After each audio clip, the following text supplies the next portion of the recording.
Hi guys, welcome back to another story time with me, Mama Hess, and who are you? Are you not going to tell me your name today? And Ruthie V, and she has a different friend with her today. Who do you have with you?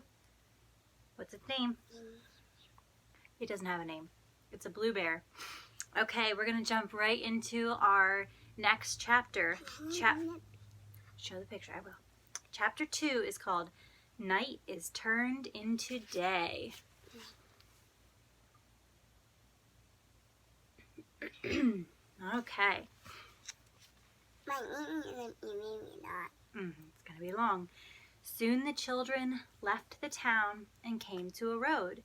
The big yellow moon was out, and they could see the road very well. "We must walk fast," said Henry. "I hope the baker and his wife don't wake up and find us gone." They walked down the road as fast as they could. "How far can you carry Benny?" asked Violet. "Oh, I can carry him a long way," replied Henry. But Jessie said, "I think we could go faster if we woke him up now.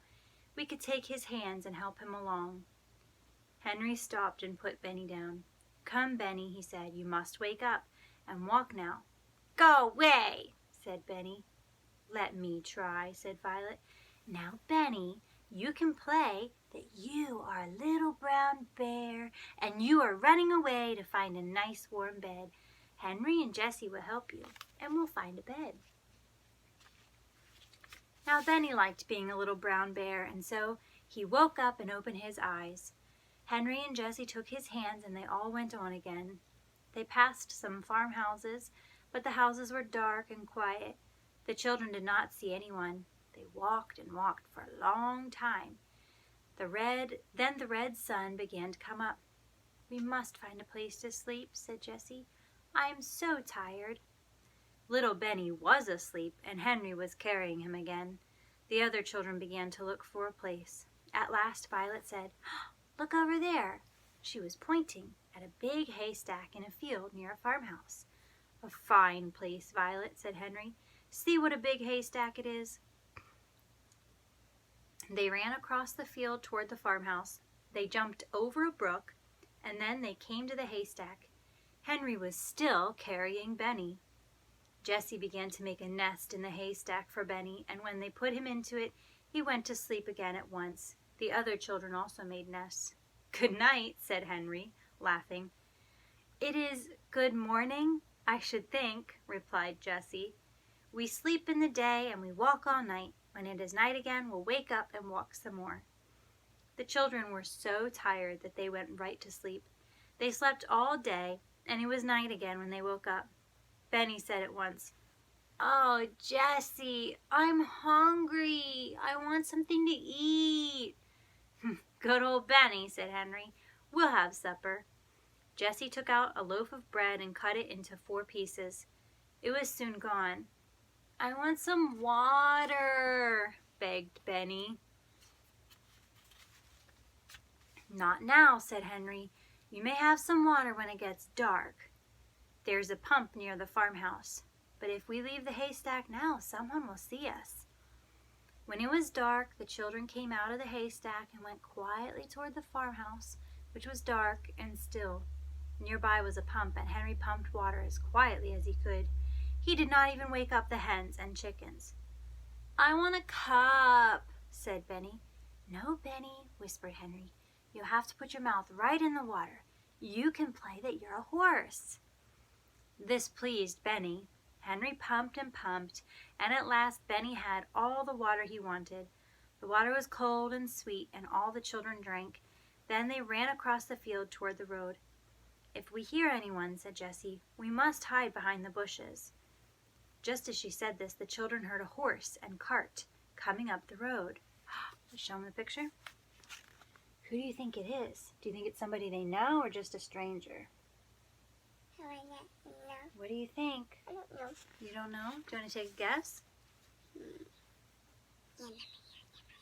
Okay. "Keep very still," whispered Henry to Benny. "Don't say a word." The children got behind the bushes as fast as they could. for they did not have much time to hide. The horse came nearer and nearer and began to walk up the hill toward them. And then the children could hear a man talking. It was the... What do you think it was? The man that you know. The baker. Yeah, the man that they know. You were right. It was the baker. I wonder where those children went, he said. I don't think they could walk as far as Silver City. If we don't find them in Greenfield, we'll go home. Yes, answered his wife. I do not want to find them anyway. I don't like children, but we must try a little while longer. We will look for them in Greenfield, and that's all. The children watched until the horse and cart had gone down the road. They came out from behind the bushes and looked at each other. My, I am glad those people did not see us, said Henry. You were a good boy, Benny, to keep so still. We'll not go to Greenfield. I wonder, how far is it to Silver City? Said Jessie. The children were very happy as they walked along the road. They knew that the baker would not find them. They walked until 2 o'clock in the morning, and then they came to some signs by the side of the road. Should we show them the signs? There's the signs. Say amen. You want to see them? The moon came out from behind the clouds, and Henry could read the signs. Greenfield this way, Silver City points the other way. We don't want to go to Greenfield, he said. Let's take the other road to Silver City. They walked for a long time, but they did not see anyone. Not many people come this way, I guess, said Henry. Oh, he's sleepy, but that's all the better. Listen, said Benny suddenly. I hear something. Listen, said Violet. The children stood still and listened, and they could hear water running. I want a drink of water, Henry, said Benny. Well, let's go on, said Henry, and see where the water is. I'd like a drink, too. Soon the children saw a drinking fountain by the side of the road. Oh, what a fine fountain this is, said Henry, running toward it. See the place for people to drink up high, and a place in the middle for horses, and one for dogs down below. All the children drank some cold water. Now I want to go to bed, said Benny. Wrong name. Jessie laughed. You can go to bed very soon, and you can too, Ruthie, huh? Henry was looking down a little side road which had grass growing in the middle of it. Come, he cried. This road goes into the woods. We can sleep in the woods. This is a good place, said Jessie as they walked along. It is far away from people. You can tell that by the grass in the road. And it will be near the drinking fountain, said Violet. That's right, cried Henry.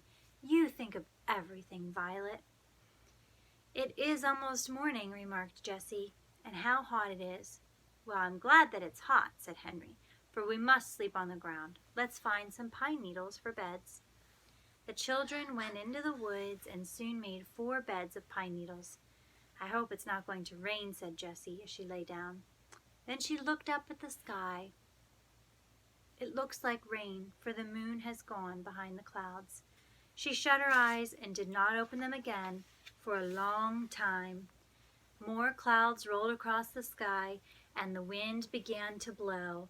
There was lightning also, and thunder, but the children did not hear it. Mom, They were all fast asleep. Thank you guys so much for listening to Chapter 2 of the Boxcar Children. We hope that you'll come back tomorrow to hear Chapter 3, right? Yeah. Bye-bye. Wait. Can I write it in the hand yet one time?